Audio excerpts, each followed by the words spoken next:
memperbaiki itu sebelum merubah yang lain-lain. Struktural lain kita bisa rubah, tapi quick win-nya di situ. Saya akan balik kondisi yang memburuk karena langkah kita sendiri. Oh gimana? Ya paling bagus kan percepat belanja anggaran. Oke, belanjanya cepat-cepat. Tapi yang kita tahu, itu nggak semudah membalik tangan. Saya pernah tanya Pak Jokowi dulu waktu saya di istana, Pak, balikin uangnya ke sistem. Loh, apa bedanya? Kan nggak bisa belanja juga. Pak, kalau uang Bapak ditaruh di BI, dosa Bapak dua. Satu, Bapak nggak bangun ekonominya. Yang kedua, sistem kering, nggak bisa bangun juga. Jadi kalau balikin ke sistem perekonomian, ke bank, himbara misalnya, dosa Bapak tinggal satu, yaitu satu, yang nggak bangun aja, tapi ekonominya bisa jalan. Kalau itu yang dimanfaatkan adalah real sector. Saya ingin tunjukkan lagi ya, kenapa zaman tadi udah cerita belum ya? Zaman Pak SBY tumbuh 6%, zaman Jokowi rata-rata 5% apa di bawah Pak SBY yang Pak Jokowi ya. Kalau Anda lihat di pertumbuhan uang MNO-nya, base money, teori dasar moneter itu, di zaman Pak SBY rata-rata tumbuh 17% lebih. Akibatnya uang di sistem cukup, kredit tumbuh berapa?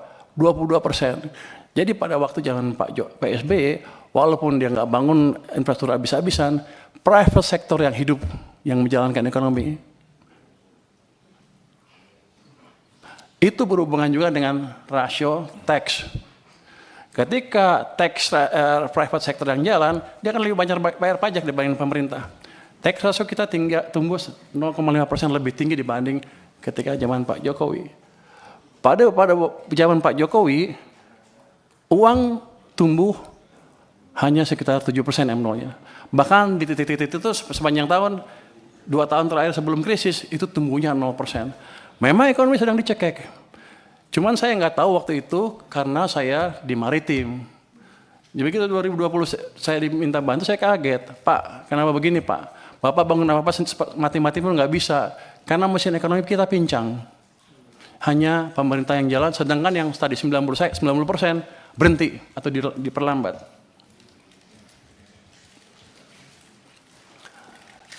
Zaman Pak Prabowo juga bisa sama. Ini sekarang masih baru. Kalau pemerintahnya masih lambat belanjanya dan mencekik perekonomian juga dari sisi lain dan moneternya juga sama, maka akan lebih buruk dibanding yang 2 zaman sebelumnya.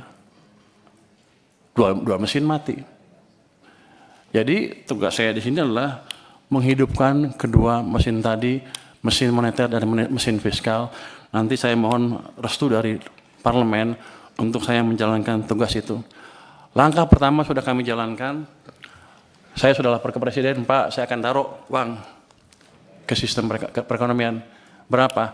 Saya sekarang punya 425 triliun di BI cash, besok saya taruh 200 triliun. Sudah jalan belum? Sudah jalan belum? Sudah jalan? Lagi dijalankan. Kalau itu masuk ke sistem, dan saya nanti sudah minta ke Bank Sentral, jangan diserap uangnya. Biar aja kalau Anda menjalankan kebijakan moneter, kami dari sisi fiskal yang menjalankan sedikit. Tapi nanti mereka juga mendukung.